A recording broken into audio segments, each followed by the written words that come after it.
Hey guys, what's up? It's Justin from Wild Love Outdoors. Today we're going to be bringing you our very first Wild Love 101 instructional video, and we're going to be talking about one of my very favorite topics, jigging for walleyes. We're going to run through a few of my favorite tips. If you're a beginner, these tips should get you right on your way to becoming a better jig fisherman. Even if you're a more experienced angler, I bet you there's a nugget or two of information that will definitely make this worth a watch. Let's get right into it.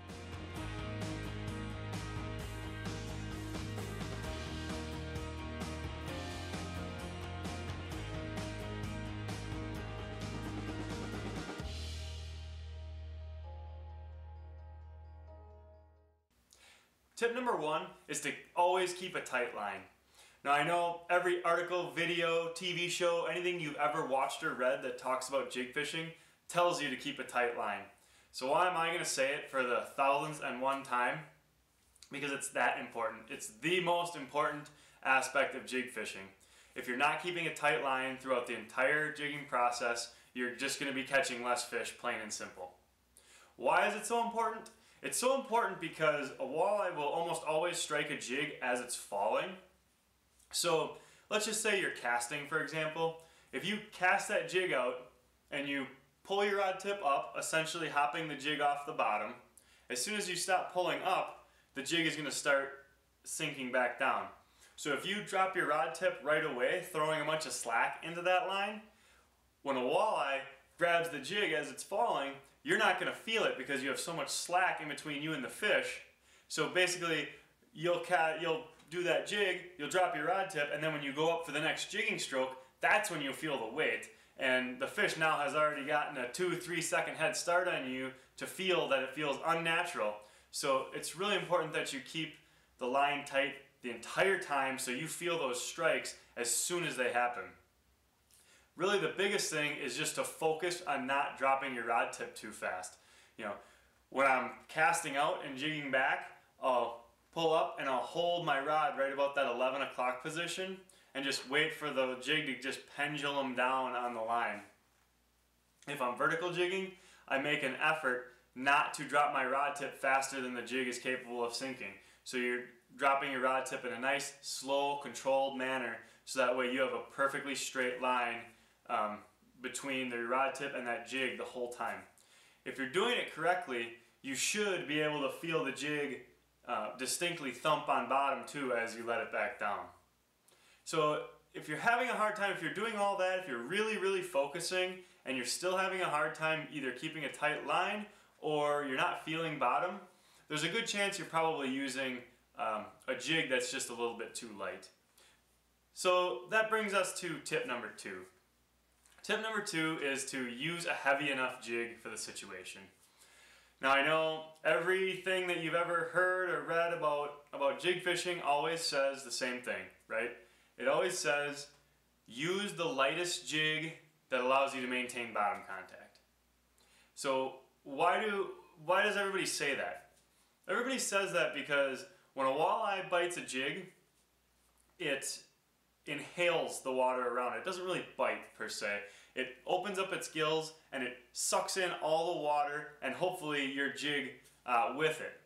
So obviously the lighter the jig, the easier it can be vacuumed up into the walleye's mouth. Point number two, why everyone says to use a lighter jig is because, like I said before, walleyes are normally biting as the jig is falling.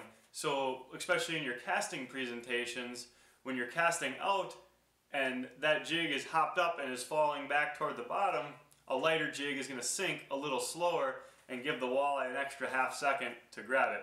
So those are the reasons why everyone tells you to use the lightest jig possible. The only problem with that is it gets so ingrained in people's minds that I catch a ton of people, even experienced people, trying to use a jig that's just way too light for the situation. So really all I can say is, if you're out fishing and you can't maintain bottom contact, you're simply not catching as many walleyes. You will catch way more walleyes on a jig 2 sizes up that you can actually feel hit the bottom than you will struggling to barely maintain bottom contact with a lighter jig. Because if you're using too light of a jig, you're not going to be on bottom half the time, you're not going to be keeping a tight line. So it's just important to remember that yes, using a light jig is a good thing, but if you're not feeling bottom and maintaining a good tight line and good bottom contact, you're not even in the game. So if you're out there and you're struggling and you're only feeling bottom half the time or a quarter of the time or never, tie on a jig another size up. And if you still can't feel it, you're still not maintaining a good tight line and you're still not feeling good contact with the bottom, go up another size.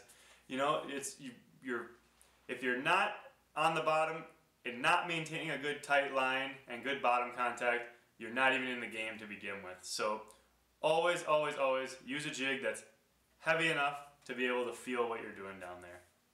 So tip number 3 is something I started doing a really long time ago, and I think it really helps with the number of bites that I can feel when I'm jigging. I call it hooking your line. So what I do is I grab the line with my index finger just like I'm getting prepared to make another cast with a spinning reel. So if you're vertical jigging, it's real easy. I'll drop my jig down and I'll simply just pick up the line with my index finger and then just go to town jigging. If I'm casting, I'll cast my jig out, you know, I'll let it hit the bottom, I'll hook my line, I'll pull up to my 11 o'clock position. As the whole time the jig is penduluming back to the bottom, I keep my line hooked, and then I'll release it, reel down the slack, grab it again, and pull up again. And the reason I do this, I challenge everybody to at least give it a try. It's going to feel kind of weird at first, and it's going to be something you have to actually think about. It's not going to be natural. But you would be amazed at how many more bites you feel telegraphed down the line, straight into your finger, that you never even felt before just when you were gripping onto the rod. Or maybe you feel them a half second earlier, and it's all about speed when you're jigging and setting the hook. So just give it a try. I think you'll like it. It's going to feel weird at first, but after a while it's just going to become second nature. I don't even think about it anymore. When I'm hopping my jig along, my finger just automatically goes down, hooks that line, and I can feel the jig so much better. The last tip I have is a real short one, and it's set the hook like you mean it. I see this every time I go fishing, even with really experienced jig fishermen. They'll cast the jig out, they'll be feeling it, and then they feel a little something on the end of the line, but they're not really sure if it's a rock or a fish, so they kind of just put a little bit of pressure on it and wait, and then all of a sudden it starts to move, and they realize it's a fish, so they set the hook, or they don't even set the hook, they just start reeling because now the fish is head bobbing on the other end. Just stop doing that. If you think there's a chance it's a fish, set it, and set it hard.